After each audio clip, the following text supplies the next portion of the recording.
Bonjour à tous et bonne année. Donc on va vous parler de notre participation au concours Data Visualisation de 2024 qui portait sur les énergies renouvelables. Tout d'abord, je vais rapidement parler de la GURAM ainsi que de l'équipe qui a participé au concours. Et donc la GURAM, qu'est-ce que c'est? C'est l'agence d'urbanisme des agglomérations de Moselle qui a une empreinte territoriale assez forte, en particulier sur la Moselle et un peu à la Meurthe-et-Moselle. Ça concerne environ 1 million de personnes par rapport à toutes les collectivités territoriales avec lesquelles on travaille. Ça fait 50 ans qu'elle existe et nous sommes environ, je dis environ parce qu'on est en train de recruter des personnes, 28 employés. On fait partie du réseau d'agences 7Est qui est le réseau des agences d'urbanisme de tout le Grand Est. Il y en a une à Reims, à Châlons, à Longwy, à Metz, Nancy, Strasbourg et Mulhouse. Et on fait évidemment partie de la Fédération nationale des agences d'urbanisme.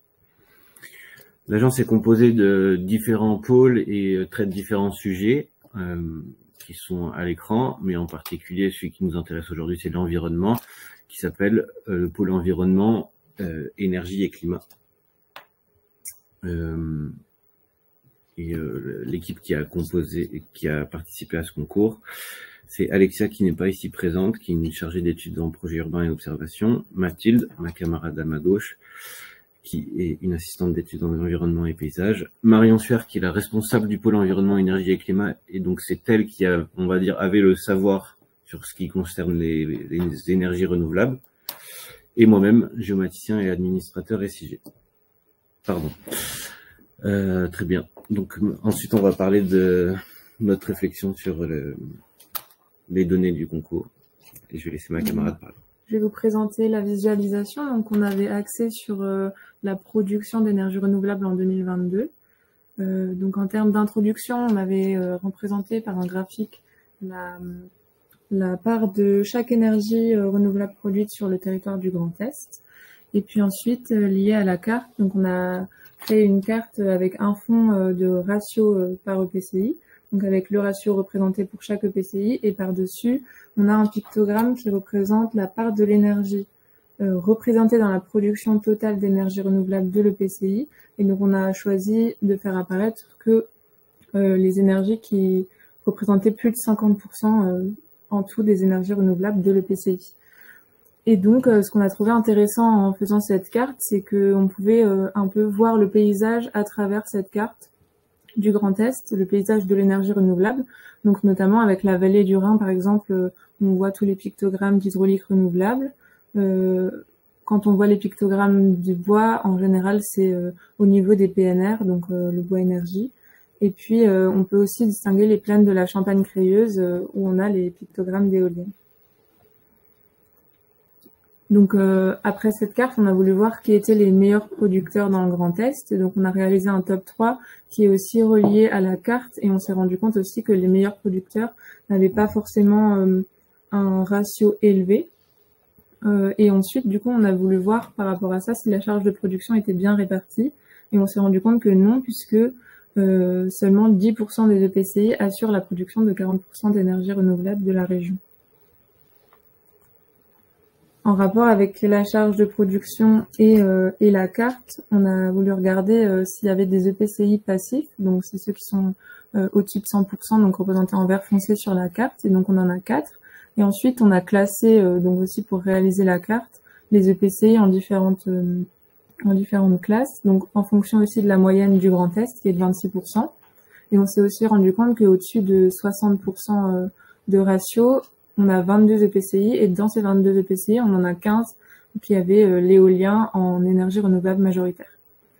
Et enfin, on a voulu contraster un peu avec le top 3 puisqu'on a remarqué que les métropoles et communautés urbaines étaient ce qu'on a appelé les mauvais élèves.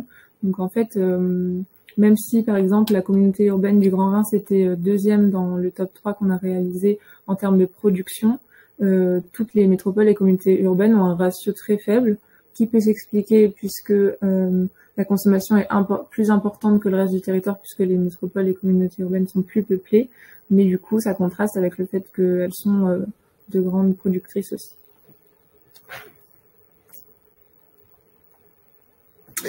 Maintenant, on va parler un peu de notre réflexion et pourquoi on a choisi de représenter ça. Alors, il y avait énormément de données fournies, beaucoup. Je pense que ça a été dit aussi avant et peut-être après, mais oui, il y avait beaucoup de choix à faire. Et il a fallu faire un tri, et c'était dans le règlement d'ailleurs. Donc, on a choisi de partir sur la production essentiellement parce que ça fait partie de plusieurs lois récentes sur l'environnement et les énergies, en particulier la loi climat et résilience. C'est aussi le choix de la production a été orienté par Marion, qui n'est pas ici présente, qui s'y connaît un peu en énergie et qui nous a dit que c'était des données intéressantes. En plus de ça, on n'a pas eu l'idée tout de suite de se dire bon, on va faire ça comme ça. On a procédé par tâtonnement. Je pense que c'est courant de procéder comme ça, mais de mon point de vue, c'était quelque chose. Moi, je m'y connais pas du tout en énergie, et ça m'a permis d'apprendre plein de choses et de découvrir plein de choses. Et donc on a des témoignages, par exemple, c'est ce qu'a dit Mathilde, mais ah tiens, on arrive bien à voir l'emplacement du Rhin, ah oui, c'est logique, ainsi de suite. Donc toutes ces réflexions, ça nous a fait penser à quelque chose, et c'est ce qui est représenté dans les bulles de notre présentation. Pour les outils utilisés, on a utilisé Excel, que ce soit pour la consultation des données et aussi pour faire les diagrammes, les camemberts qui sont dans la présentation.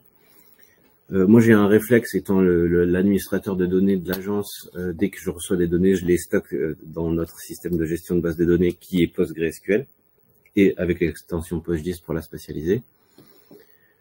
Pour la représentation de la carte QGIS et la connexion avec Postgre se fait directement, ça marche très bien ensemble. Et pour la mise en page, faisant partie du pôle graphique et sujet de l'agence, on a accès à une licence Adobe Illustrator, donc on a choisi d'utiliser cet outil qui nous était directement accessible. Ah oui, merci de votre attention, mais je pourrais parler de quelques anecdotes, puisque c'était demandé. Alors, il y en a une que personne n'a parlé encore, mais c'est le fait que au départ, les données fournies avaient les latitudes et longitudes inversées. Alors, je suis pas tombé dans le piège, même si au tout début de la représentation, j'ai trouvé ça bizarre que tout était au large de la Somalie, mais ça va, ça a été corrigé après. Et autre anecdote personnelle, j'ai été surpris de me rendre compte qu'il y a des EPCI qui ont un ratio supérieur à 100, et je me demandais comment c'était possible, mais du coup, la réponse a été fournie par mes collègues, et c'est que du coup, ils alimentent les EPCI autour. Et pour rappel, un ratio, c'est la production divisée par la consommation. Voilà. Merci. Merci à l'équipe de la Gurin. Encore une fois, félicitations pour ces 12e prix du concours. Et oui, c'est vrai que ces questions de ratio, c'était quelque chose que pas mal de participants nous l'avaient demandé.